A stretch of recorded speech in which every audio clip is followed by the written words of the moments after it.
Marvin Velasco has had a difficult childhood. After fleeing violence in his home country of Guatemala in 2014, the then 14-year-old made the dangerous trek to cross the U.S. border. The Department of Health and Human Services Office of Refugee Resettlement then placed him in a cramped apartment in Los Angeles, where his sponsor held him for weeks and deprived him of food.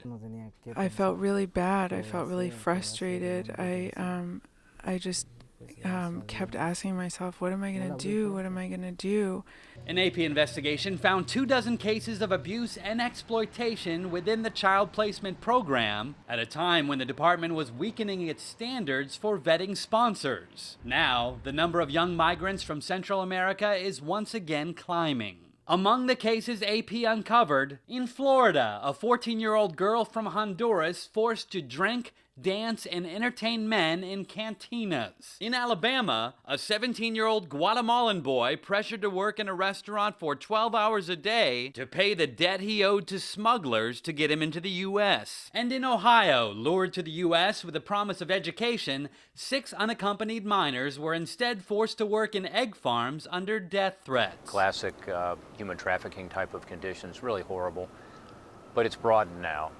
We're looking at whether there is a systemic failure. After the egg farm incident in his home state, Senator Rob Portman directed a Senate Investigations Committee to look into how the Department of Health and Human Services is failing to protect migrant children. During the surge of immigration in 2014, overburdened social workers were not conducting extensive background checks when placing Central American children with some sponsors, and not following up with regular check-ins. One thing we've heard is that they're overburdened.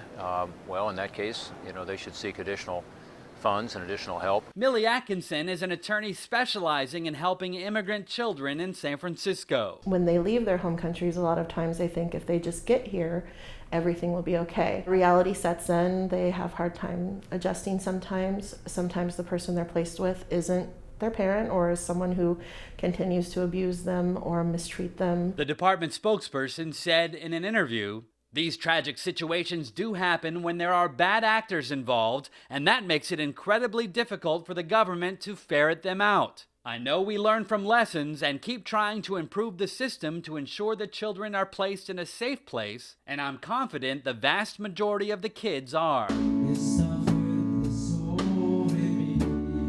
Marvin Velasco was finally able to escape his abusive home and found refuge in a nearby Guatemalan church where he now plays in the devotional band. A parishioner heard about the teen's story and decided to become his legal guardian. I see nobody help, I do it. It was a second chance for Ingrid Anspach, whose 15-year-old son was killed more than a decade ago in a gang-related drive-by shooting. I want to try to help these kids, because almost the same like my son.